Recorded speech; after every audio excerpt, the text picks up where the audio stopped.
Welcome to Electrified. It's your host, Dylan Loomis. I do have a short update for you guys at the end of this video. I said I've been in this career transition, so I just want to add some context to that. And it's been a while since I've jumped on camera, and I feel like today, given what I want to share, it would be a good move to do so. But let's jump into it. First of all, we have this account, GenmaJP, that has done some good research in the past, saying that now that 2,500 limit per year, which might apply to the Cybercab because it needs specific exemptions, well, this account is now saying that's not the case. And then CERN Basher went ahead and shared it and said it appears Tesla could produce and deploy Cybercabs above the 2,500 unit cap if the vehicle fully complies with all applicable FMVSS. Before I even touch on this, I do want to say I'm quite confident that Tesla has already had in-depth conversations with NHTSA and the regulators about what exactly will be required of the Cybercab. The unfortunate reality is Tesla has not made us, the public, privy to those conversations, so we're all out here trying to interpret all of these regulations. And that is precisely the problem. This all boils down to interpretation. And the claims that Genma and CERN are making are not inherently wrong, but what we need to ask is, are the conclusions accurate?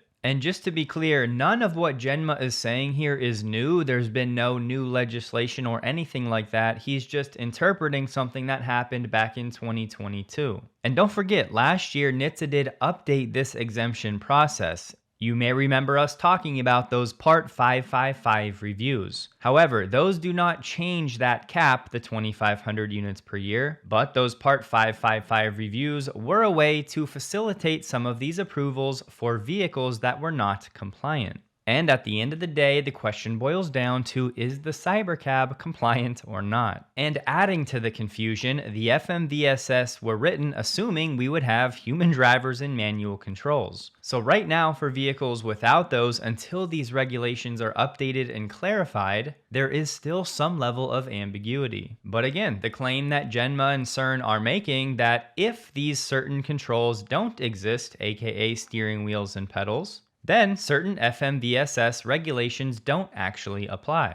And to try to keep this simple, just know we have 100 series regulations and 200 series regulations. NHTSA back in 2022 did some work to amend the 200 series regulations, and it was last year when it did some further work to amend the 100 series. However, it's important to note that for the 100 series amendments, they're just underway, and as of March this year, they are not yet finalized. They are still in the proposal stage, meaning a company like Tesla with the Cybercab might still need exemptions if it's non-compliant for these 100 series aspects.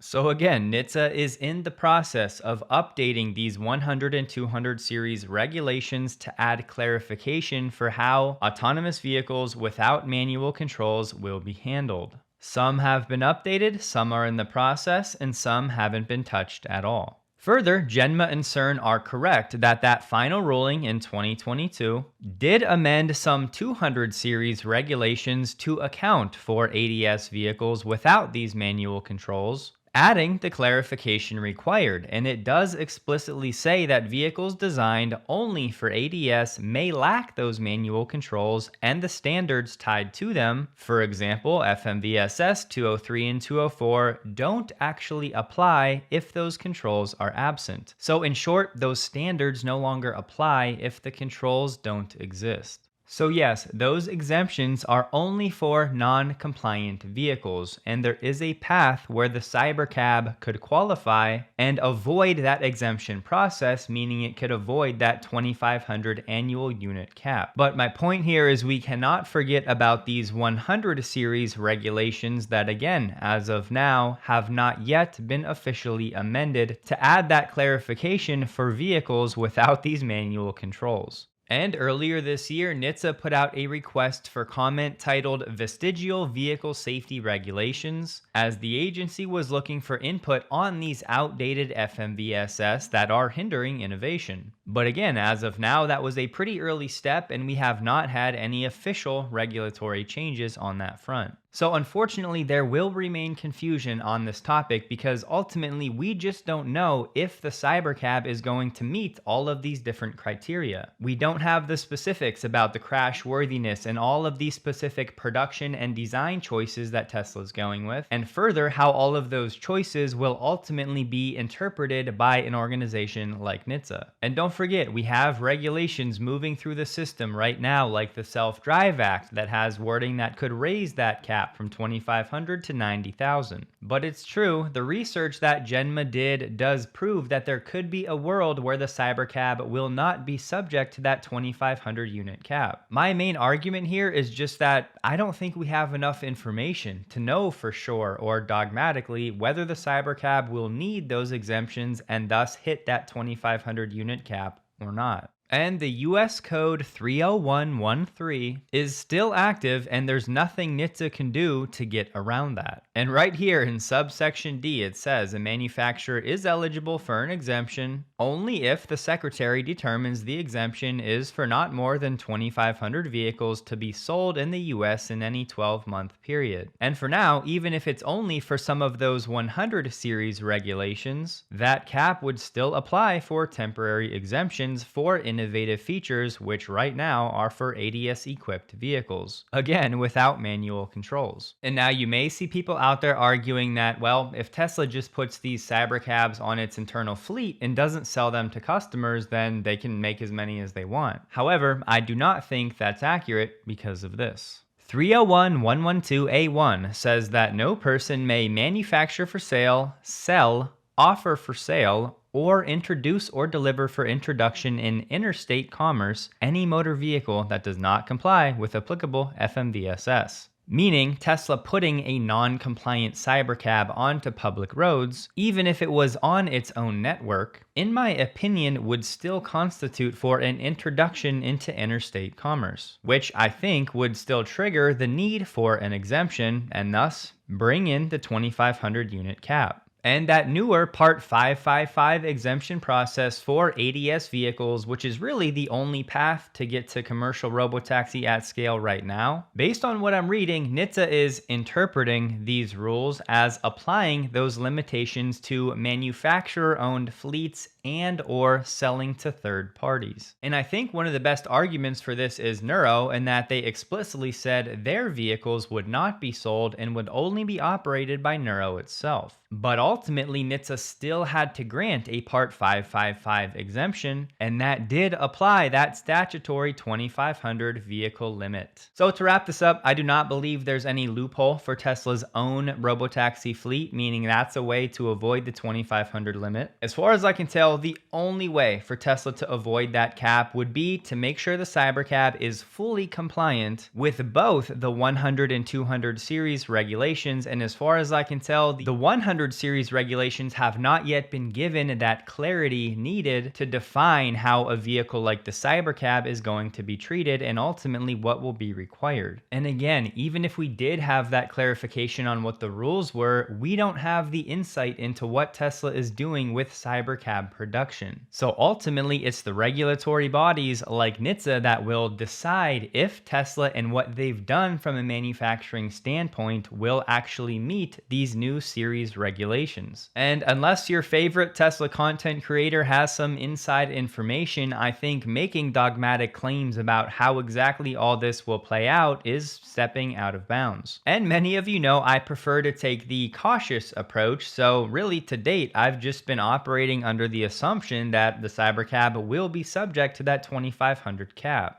But the good news, as I said, we have legislation moving, we have conversations being held, we have another hearing scheduled for the next week, and we can rest assured Tesla knows exactly what's going on. They're talking to the insiders. They'll be doing everything they can to get all of the certifications that they need. But for me, until those 100 series regulations get amended and that clarification is added, or Tesla just comes out and says we're not going to be subject to the limit, based on everything out there, I am personally expecting it to be subject to the cap. But please let me be clear, I could absolutely be wrong because, as I said, there's a lot of ambiguity here and a lot of it is subject to interpretation with information we just do not have. But shout out to Genma for sparking this conversation and to CERN for spreading it a bit wider. In case you missed it, have a listen to what Chris from Dirty Tesla just said about Robotaxi in Austin. And it just seems to have really fallen off the past few months where they've added some cars, but the map hasn't expanded, the supervisor list hasn't expanded, they haven't added a whole ton of cars. And it's a little disappointing to see how it was really looking good for those first couple of months. And now it's kind of like, eh. And, you know, you got people out there saying that, oh, Tesla has solved self-driving. They've solved it. And again, don't get me wrong. It's amazing. It works so well. It's way safer than a human. I would never want a car without it. But sitting here in real life, just as a customer trying to use a robotaxi, something has stalled, and I'm not sure what it is. So.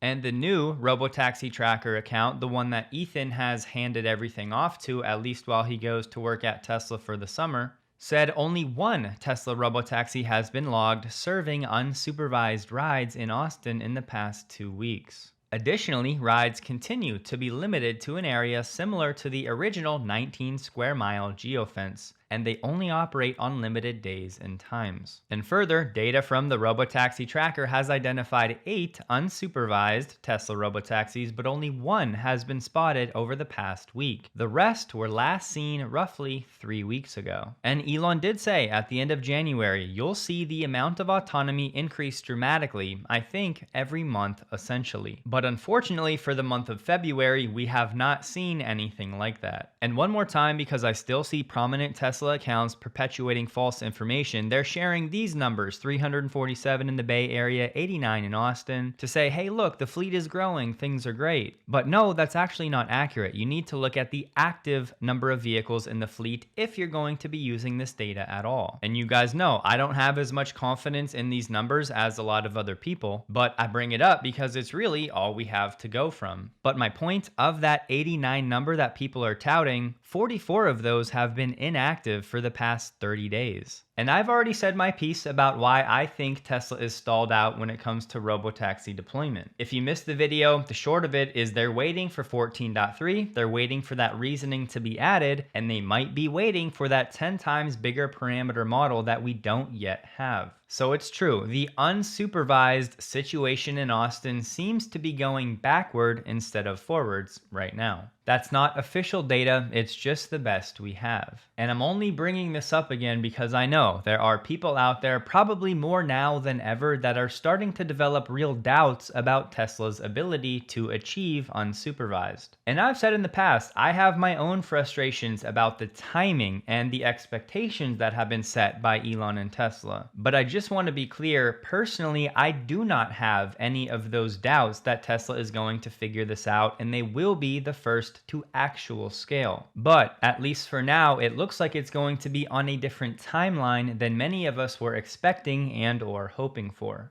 Shout out to EV Wire for bringing attention to this one, but Rudy Diaz, the founder and CEO of Height Logistics, just said on LinkedIn they participated in TPM by delivering a container for one of our customers to the conference. This move also gave us a chance to highlight our new Tesla truck. With 25 EV trucks already in our fleet, we're planning to add more Tesla trucks in the near future. And TPM just stands for the Trans-Pacific Maritime Conference, which yes, means great advertising not just for Height Logistics, but for the Tesla Semi as well. The Tesla Semi account said the Semi factory is nearing completion, sharing a post from Ashley Vance saying, we got the first look inside the Tesla Semi factory. It's enormous and quite spectacular. Episode coming soon here and on YouTube.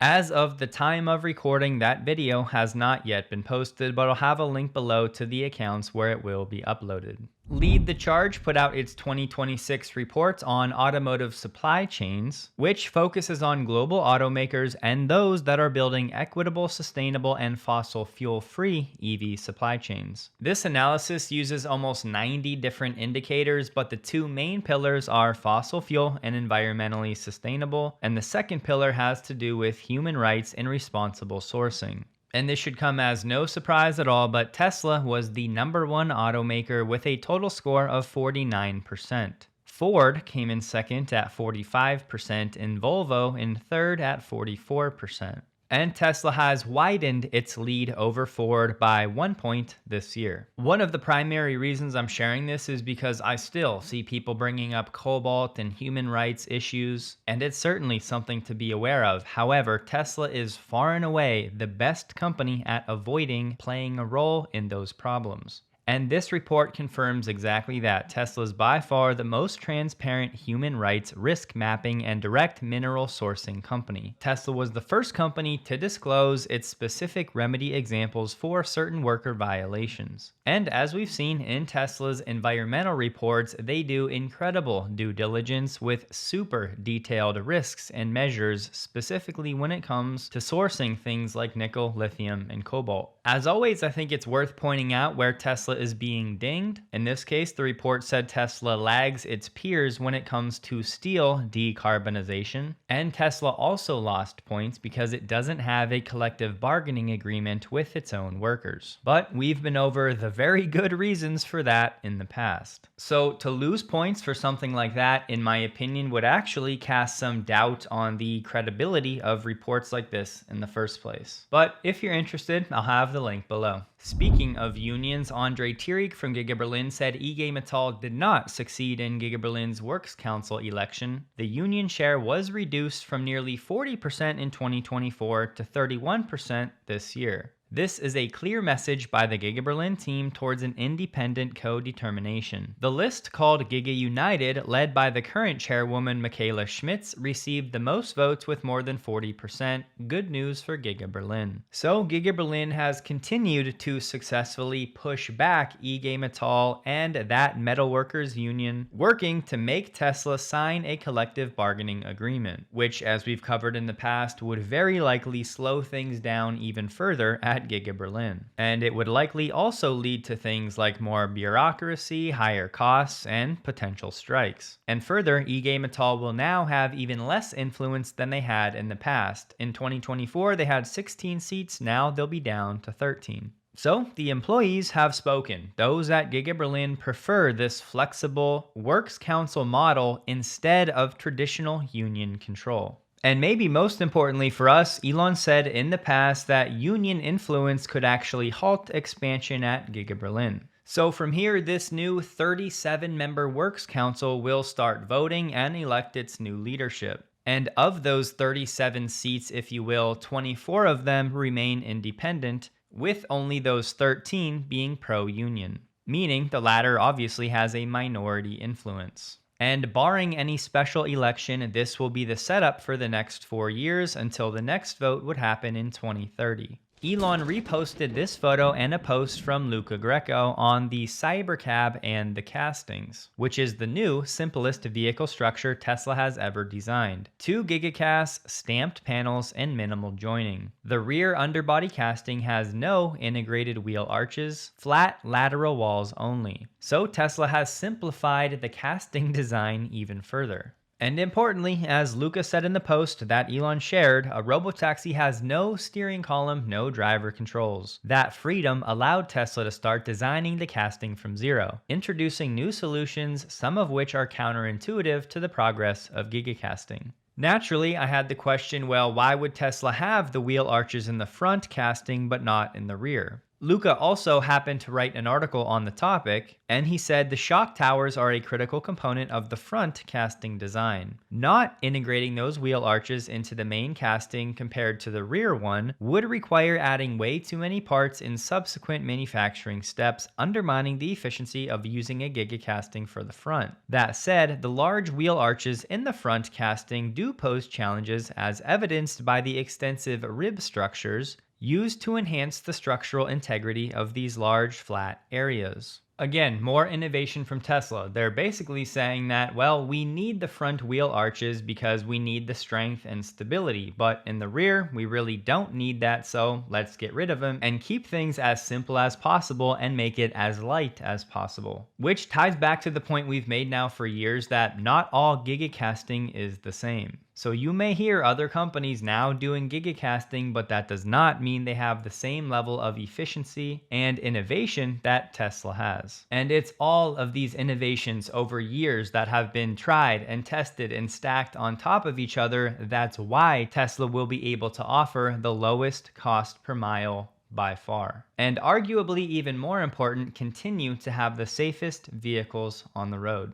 A Japanese source today said a major US EV maker, expected to be Tesla, announced it aims to implement autonomous driving using AI on public roads in Japan this year. Also today, Tesla unveiled a self-driving car using AI driving on public roads. Testing has been underway in Japan since August of last year, but previously tests had been conducted on just one car, the Model 3, but Tesla has now started testing the new Model Y. The president of Tesla Japan said, "We're trying everything we can to implement this system this year." And he did note Tesla needs to improve compliance with Japan's unique road traffic laws, like the requirement to stop before crosswalks. And eventually, if Tesla is successful, then the ban on general use of FSD supervised would be lifted in the country, meaning the feature would then be potentially added to around 40,000 vehicles that have been sold in Japan. Sadly, we don't have anything more specific than approval in Japan is expected this year. But don't forget, Tesla's expecting approval for supervised FSD from the RDW later this month in March. In case you missed it, Jim Farley did an interview with Car and Driver recently.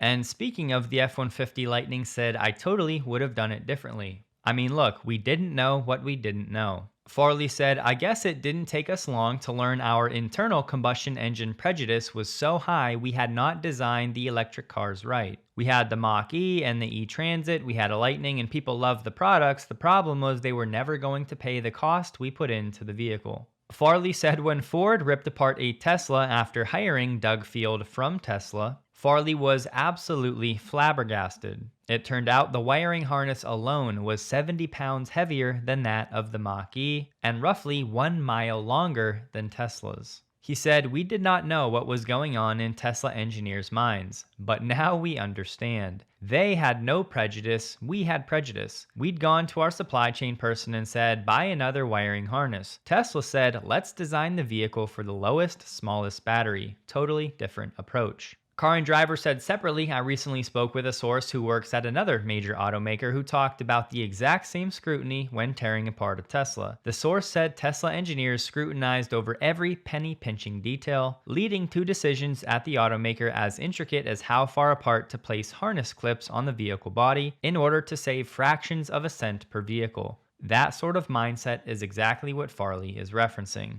Speaking of being flabbergasted, I am. How in the world is a CEO like Jim Farley just now in 2026 coming to these conclusions? Ordinary everyday people like you and I with very limited access to any insider information have been saying this now for years. I've never torn down a Tesla, but thanks to Sandy Munro and Munro Live, and all of the reporting that has trickled out over the past 3+ years, it's been obvious to anybody paying attention how Tesla is a cut above when it comes to this penny-pinching game. And it's precisely things like this that just remind me, just because somebody is in a position of power does not mean they have any idea what they're doing. Especially when a new paradigm is introduced, like electric vehicles. Just because Farley might have been steering the ship doing an okay job with ICE, that does not mean he's the man to steer the company when they're developing EVs. Lucas, who used to work at Tesla, said, "Now I'm building a wire harness factory." The difference between Tesla and other OEMs, the engineers actually think about what they're designing. Everyone else just copies what they did last time with a few tweaks. Had a customer using a super expensive multi-conductor cable. I asked why. They said that's what the engineer before me used. He then switched them to single conductors, literally 90% cheaper, works the same. We made less money, but they became more competitive, can continue to build cool stuff, and hopefully grow the pie of atoms that go to market. So yeah, for Farley to be drawing these conclusions this year, or even last year in 2025 and just now sharing it, is criminally negligent in my opinion.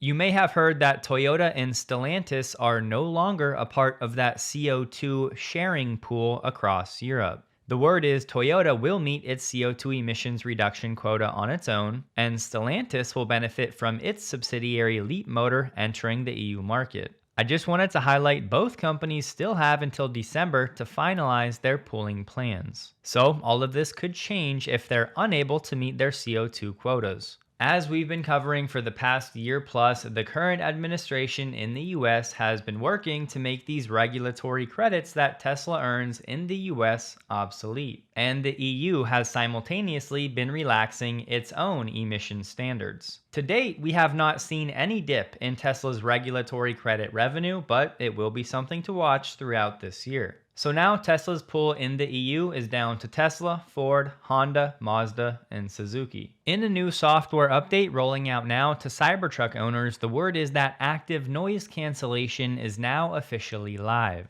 This feature uses the Cybertruck's audio system to cancel out low-frequency road rumble, but it's not available to everyone just yet. For now, the best way to see if you have the feature or not is go to Controls and then Audio and see if you have a toggle for active road noise reduction. Bank of America just reinitiated coverage of Tesla stock, and now their analyst Alexander Perry has a $460 price target. He said, "We expect Tesla to quickly become a leader in robotaxi services given its ability to scale more profitably than competitors." Perry believes Tesla will quickly scale its robotaxis going forward. The standard tech used in the autonomous industry is multi-sensor fusion, whereas Tesla's camera-only approach is technically harder but much cheaper and leverages a consumer fleet data engine. Tesla's strategy should allow it to scale more profitably compared to robotaxi competitors. So thank you for that, I guess, Alexander. Nothing groundbreaking there, but coverage reinitiated at Bank of America.